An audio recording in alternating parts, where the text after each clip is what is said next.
অলিম্পিকে অংশ নেওয়ার অনুভূতি অন্যরকম, আর সেখান থেকে পদক জিতে ফিরলে তো কথাই নেই। প্রায় অর্ধ শতাব্দী আগে অলিম্পিকে অংশ নেওয়ার স্মৃতি আজও অমলিন হাওড়ার লক্ষ্মীকান্ত দাসের। পদক জিততে না পারায় রয়েছে পাহাড় প্রমাণ আক্ষেপও। হাওড়ার বাড়িতে বসে স্মৃতি রোমন্থন করলেন অশীতিপর প্রাক্তন অলিম্পিয়ান। কর্ণম মালেশ্বরী বা মীরাবাই চানুর মতো মহিলারা পদক আনতে পেরেছেন, তবে কোনো পুরুষ ওয়েট লিফটার আজ অবধি অলিম্পিক থেকে পদক আনতে পারেননি দেশে। 1960 সালে রোম এবং 1964 সালে টোকিও, দুবার অলিম্পিকে গিয়েও পারেননি লক্ষ্মীকান্ত দাসও। বয়স এখন 85 বছর। এবারও অধীর আগ্রহে চোখ রাখছেন টিভির পর্দায়। সে সময় সুযোগ সুবিধা কম ছিল। হাওড়ার বৈষ্ণবপাড়া লেনের বাড়িতে বসে অশীতিপর লক্ষ্মীকান্ত দাসের গলায় আজও আক্ষেপ ঝরে পড়ে। সরকারের এদিকে এত নজর নেই। সরকার টিমের মধ্যে তাদের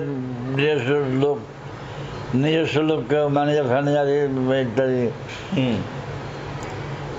এই হিসেবে ঢুকলে তারা খুশি। আচ্ছা, দেখা হলো আমার সঙ্গে আমার ম্যানেজারই নেই। আমি একটা কম্পিটিশান করছি ইন্ডিয়া থেকে, একটা ছেলে গেছি, আমি একলা রয়েছি।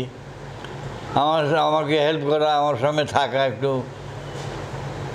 কম্পিটিশান চলাকালীন আমার সঙ্গে থাকা। আমাকে ওয়েট লিফটিংয়ে পরিকল্পনা আর পরিচালনার অভাবের কথা বলছেন লক্ষ্মীকান্ত দাস। এটাকে ঠিক পরিচালনা করার ব্যবস্থা নেই। বিদেশি কোচ আসলো হয়তো এখানে পাটিয়ালাতে বা বাঙ্গালোরের ক্যাম্পে 1 মাস 2 মাস ট্রেনিং করিয়ে দিয়েছে। একটা ঘরানা বলে ব্যাপার থাকে। ঘরানা যেমন যারা ঠাকুর তৈরি করে যায়, কুমারটুলির লোকেরা যেরকম ঠাকুর তৈরি করবে, আমাদের এইসব এলাকার লোকেরা। 17 বছর বয়স থেকে টানা 11 বার জাতীয় চ্যাম্পিয়ন ওয়েট লিফটার লক্ষ্মীকান্ত দাস পেয়েছেন অর্জুন পুরস্কার, রাষ্ট্রপতি পুরস্কার সহ বহু সম্মান, কিন্তু পাননি সেই যখের ধন যা সব অ্যাথলিটদের স্বপ্ন, অলিম্পিক পদক।